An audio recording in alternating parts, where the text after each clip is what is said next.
What does your luggage say about you when you're traveling? I'll tell you what mine says. That I'm an old grandmother.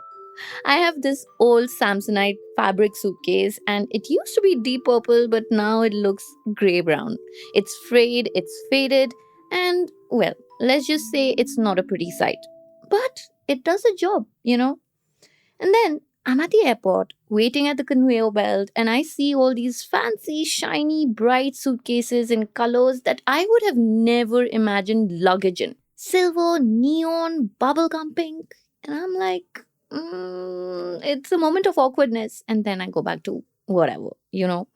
But that's the thing, right? The luggage industry seems to have undergone this crazy makeover. You know what I'm talking about. Like back in the day, VIP and Safari were synonymous with those plain old black and grey and brown suitcases. But now, luggage is as important as the clothes you wear. I mean, it is a part of the whole airport look, right? In the last few years, startups like Mokobara, Nasher Miles, Assembly, and Uppercase have turned luggage into an aspirational lifestyle product with smart social media marketing and vibrant aesthetics. Also, important to note is that travel itself has changed after COVID. People started traveling again with a vengeance. You remember this. It's not just about family vacations anymore, and it's not just restricted to mostly rich people. There's been an upsurge in solo travel, in business travel, in short weekend trips, you name it. Even the duration of trips has shortened, but the frequency of general travel has increased from once in every 3 months to once in 45 days.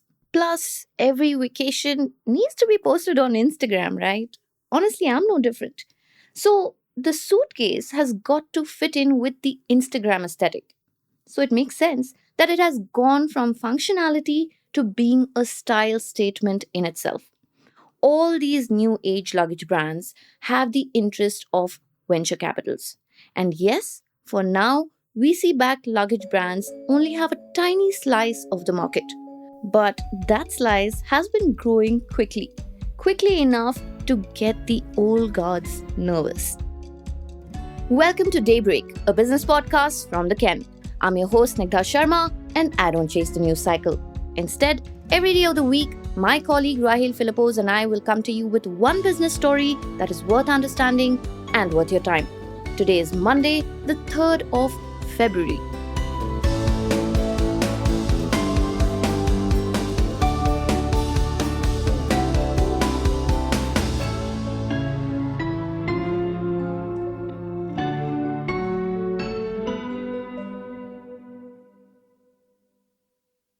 An executive at VIP, the 6,000 crore company, told my colleague, the Ken reporter Gaurav Bagar, that until very recently, legacy companies were making what they were best at.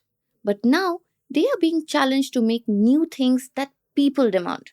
The nearly 6 decade old company that makes bags under the names of Carlton, Skybags, and Aristocrat saw its stock drop by a quarter over the past 12 months. No thanks to all the competitive pressure, a management reshuffle, and also growing debt concerns. Safari too has been forced to adapt to the changing tides, growing its online sales and launching more bags that straddle the line between affordable and high end. But to be fair, investors seem to think that it has done a decent job considering that its stock was up by nearly 25% in 2024. Samsonite is feeling the pressure too. The global giant has dominated the higher price range space. In the year ending in March 2024, it was at the top with a 35% market share. But in an earnings call, its CEO Kyle Gendro said that the level of discounting in the market started by increasing competition is unsustainable for its margin profile. And these new age drivers have come in and targeted the mass premium price range, where products are generally priced between 3,000 to 10,000 rupees. And this is what is especially worrying for legacy companies. This price point has much better margins than the budget segment that has long been VIP and Safari's mainstay. Not just that, it is also one where there is more of an opportunity to keep customers coming back to buy more. And then there is the question of keeping up appearances. Most of these legacy companies had designs that were pretty basic. Uppercase's head of marketing, Ramya Ramachandran, told us that travel is no longer about you visiting someplace. It is about what you capture and put on Instagram. Like we talked about earlier, social media travel has people rethinking how their luggage looks and what it says about them. Let's take Uppercase itself, for example. Its trolleys have textured surfaces and graffiti esque designs. And then there is Mokobara with its bold olive green and black and yellow suitcases that would stand out on any airport conveyor belt. But let's not make the mistake of reducing this whole thing to just looks. There's also the question of innovation. But innovating within a legacy brand and innovating for a new age brand are not the same thing, even if ultimately they offer the same products. Stay tuned for more on this, but before that, I want to tell you about this brand new limited series podcast by The Ken that just dropped today. If you listened to last Friday's special, then you already know about it. But if you didn't, that's okay.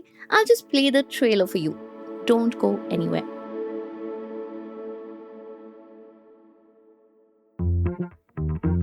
2 months ago, we posed a challenge to some of India's brightest and most creative minds at the country's top business schools.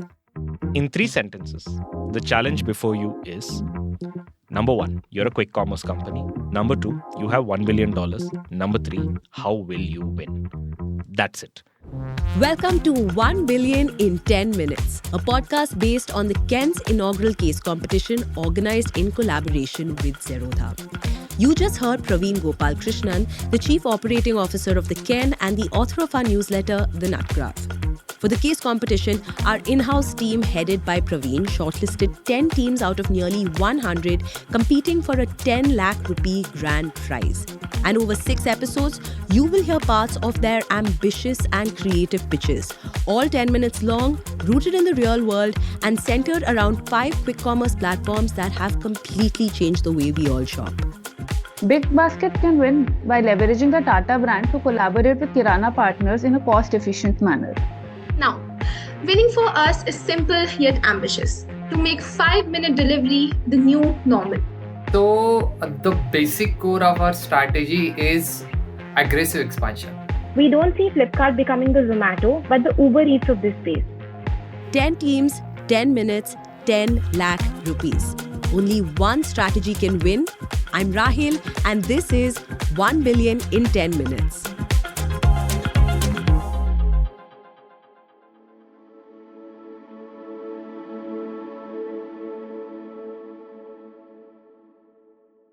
An analyst pointed out to us how, apart from just better looks, these new age luggage brands like Mokobara and Nasher Miles also offer a wider variety of more differentiated products at the same price point compared to legacy players.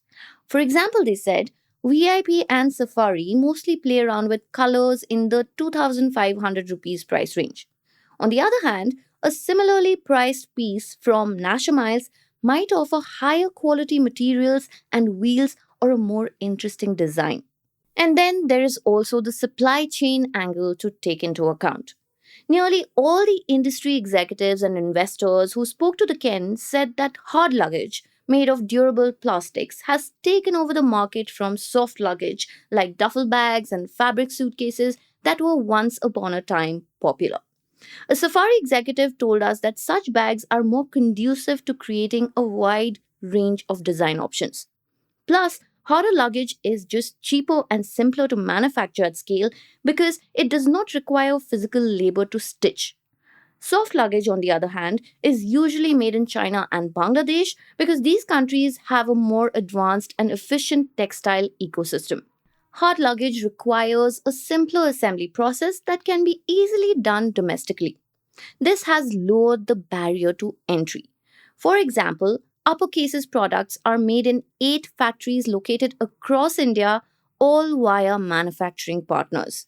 But now the company is setting up its own factory in Maharashtra's Nashik.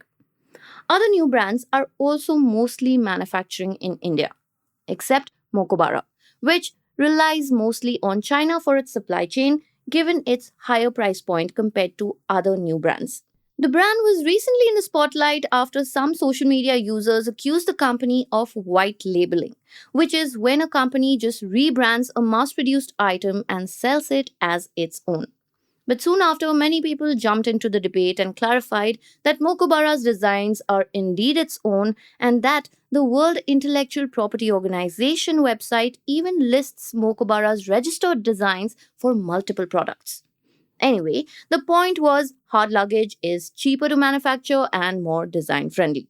So, why don't legacy companies just make fancier looking hard luggage? The co founder of Nasher Miles, Lokesh Daga, explained it to us. He said if VIP gets in loud colored suitcases and backpacks targeting 18 or 20-year-olds, it may not gel well with their brand positioning.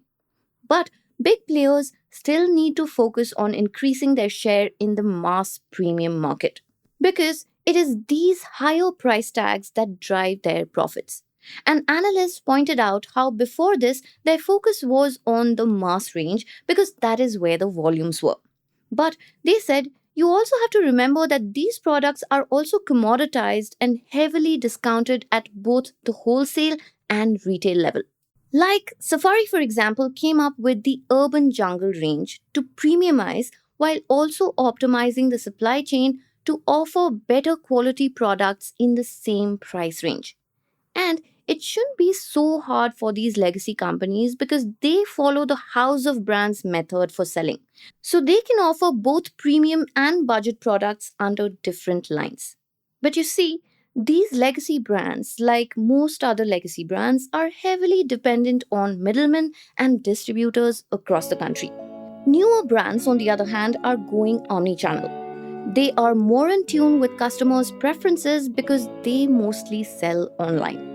Having said that, though, the likes of VIP and Safari are much, much bigger than these new age brands, and that is always an advantage. But if they don't catch up soon, new age luggage brands may cement themselves in this space for good.